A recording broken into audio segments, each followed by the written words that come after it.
This is the GoPro Hero 11, and this is the Insta360 X3, and this is the iPhone 14 Pro Max. And in this video, we're going to be comparing the internal audio mics of each of these three devices.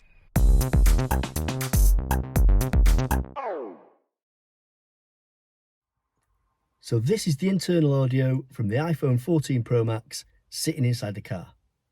This is the internal audio from the Insta360 X3 sitting inside the car.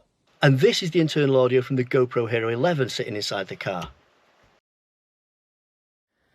So this is the internal audio from the iPhone 14 Pro Max. Out here in the English countryside on quite a windy day. We've got about 10 to 15 mile an hour gusts of wind at the moment. So how do these mics sound?